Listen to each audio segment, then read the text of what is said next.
Macedonia के रहने वाले सिकंदर का जन्म 356 ईसा पूर्व में हुआ था। मैसिडोनिया उत्तरी यूनान से बाल्कन तक फैला हुआ इलाका था। उनके पिता की उनके ही सुरक्षा गार्ड ने हत्या कर दी थी, जिसके बाद एक नए राजा के बनने का संघर्ष शुरू हुआ। इस संघर्ष में उन्होंने अपने सभी विरोधियों का सफाया कर दिया और 20 साल की उम्र में राजा बन गए। इसके बाद सिकंदर ने 12 वर्षों तक शासन किया। उन्होंने अपने सैनिकों के साथ 12,000 मील की विजय यात्रा की। अपनी बुलंदी के दौर में सिकंदर का साम्राज्य पश्चिम में यूनान से लेकर पूर्व में आज के पाकिस्तान, अफगानिस्तान, ईरान, इराक और मिस्र तक फैला हुआ था। सिकंदर से पहले मैसिडोनिया केवल एक भौगोलिक क्षेत्र का नाम था। सिकंदर की मां ओलंपियास फिलिप द्वितीय की तीसरी या चौथी पत्नी थीं और महत्वपूर्ण इसलिए थीं क्योंकि उन्होंने परिवार में पहले लड़के को जन्म दिया था। यानी सिकंदर के रूप में उन्होंने राज्य को उत्तराधिकारी दिया था। ब्रिटेन की रीडिंग यूनिवर्सिटी में क्लासिक्स की लेक्चरर रैचल मायर्स का कहना है कि सिकंदर को उस समय की सबसे अच्छी शिक्षा दी गई थी। जब वह 13 साल के थे तो उनके शिक्षकों में अरस्तु जैसे महान दार्शनिक शामिल थे। सिकंदर पर जीवन भर अरस्तु के शिष्य होने का प्रभाव रहा। सिकंदर के सत्ता में आने के बारे में बताते हुए बर्मिंघम यूनिवर्सिटी में क्लासिक्स की प्रोफेसर डायना स्पेंसर कहती हैं, जैसा कि हम जानते हैं कि सिकंदर के पिता फिलिप द्वितीय की कई पत्नियां थीं, जिनमें से एक क्लियोपैट्रा नाम की महिला भी थी, जिन्होंने सिकंदर और उनकी मां के लिए मुश्किलें पैदा कर दी थी। मां और बेटे दोनों को ये लगने लगा था कि वे पूरी तरह से मैसिडोनिया का खून नहीं हैं। ये सच्चाई उनकी गरिमा को भी ठेस पहुंचा रही थी और राजनीतिक रूप से भी नुकसानदेह थी। सिंहासन तक पहुंचने की लड़ाई में सिकंदर की ये कमजोरियां थीं। यह एक राजनीतिक सच्चाई थी कि पूरी तरह से मैसिडोनिया से ताल्लुक रखने वाले एक नए पुरुष उत्तराधिकारी के सामने आते ही सिकंदर के लिए नई मुश्किलें पैदा हो सकती थीं।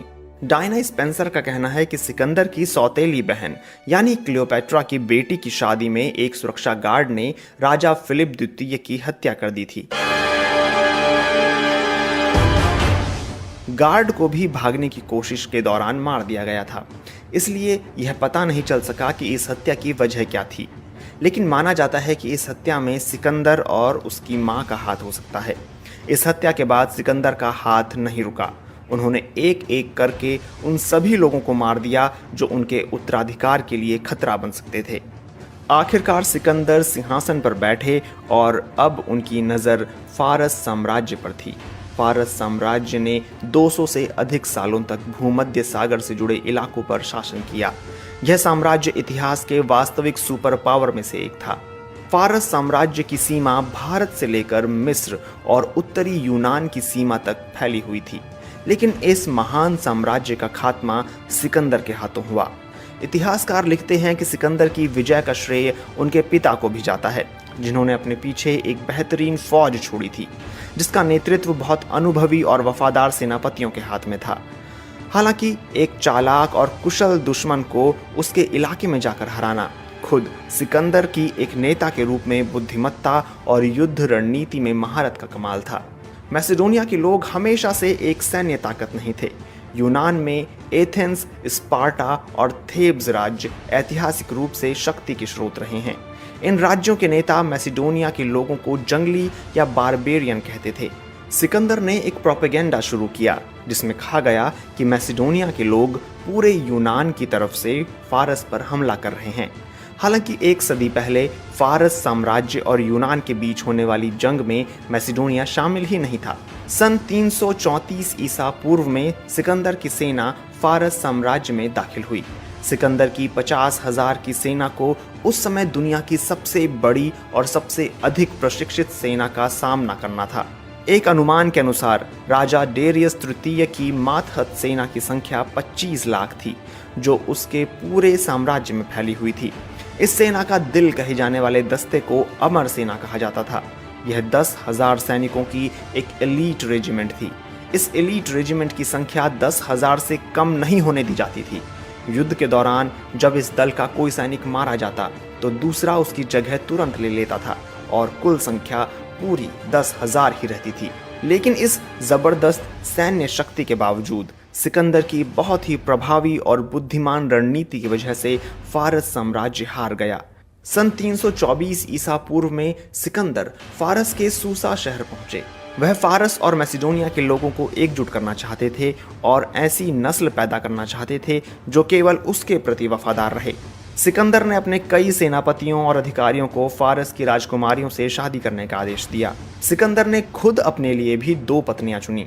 डायना स्पेंसर बताती हैं कि कई रोमन इतिहासकारों के अनुसार सिकंदर कभी कभी नशे में धुत हो जाते थे और एक बार उन्होंने रात के खाने के समय नशे की हालत में अपने एक करीबी दोस्त को मार डाला था। सिकंदर की तमाम विजयों और उनके व्यक्तित्व के आकर्षण के कारण प्राचीन यूनानी उन्हें एक आम आदमी नहीं बल्कि एक देवता समझने लगे थे। बल्कि खुद सिकंदर को भी विश्वास हो गया था कि वे एक देवता हैं। फारस साम्राज्य पर अपना कब्जा जमाने के बाद उनकी सेना पूर्व की ओर बढ़ने लगी और भारत तक पहुंच गई। इसके बाद सिकंदर मैसिडोनिया वापस लौटने लगे, लेकिन वतन वापसी उनकी किस्मत में नहीं थी।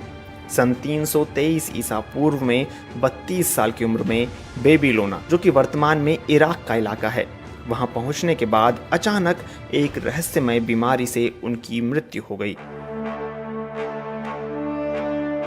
कुछ इतिहासकारों का मानना है कि उनकी मौत का कारण उनके घावों में होने वाला इन्फेक्शन था और कुछ का मानना है कि उनकी मृत्यु मलेरिया की वजह से हुई थी। सिकंदर को फारस साम्राज्य पर विजय प्राप्त करने के बाद भारत जाने की जरूरत क्यों महसूस हुई? यूनानी संस्कृति के प्रोफेसर पॉल कार्टलेज का कहना है कि इसके कई कारण थे। सिकंदर यह दिखाना चाहते थे कि उनके राज्य की सीमाएं वहां तक पहुंच चुकी हैं जहां तक उनके पिता फिलिप द्वितीय नहीं जा सके थे। सिकंदर की लगातार जीत ने उन्हें यह विश्वास दे दिया था कि वो जहां तक कोशिश करें जा सकते हैं। रीडिंग यूनिवर्सिटी में क्लासिक्स की लेक्चरर रैचल मायर्स कहती हैं कि अहम सवाल यह है कि अपने जीवन के इस पड़ाव पर क्या सिकंदर जमीनी सच्चाई से दूर हो गए थे? भारत पर विजय प्राप्त करने में उन्हें स्थानीय लोगों के विरोध का सामना तो करना ही पड़ा, लेकिन उन्हें अपनी सेना के भीतर से भी विरोध का सामना करना पड़ा था। सेना के अंदर से आवाजें उठने लगी थीं कि बस बहुत हो गया। मध्य एशिया में जहां उन्होंने 3 साल का लंबा समय बिताया, उनके अपने सैनिकों को वहां रहना बेहद नागवार लग रहा था। भारत में युद्ध के दौरान जब यह अफवाह फैली कि सिकंदर मारा गया है, तो मध्य एशिया में मौजूद उनकी सेना में एक तरह की बगावत शुरू हो गई और उन्होंने पीछे हटने की कोशिश शुरू कर दी।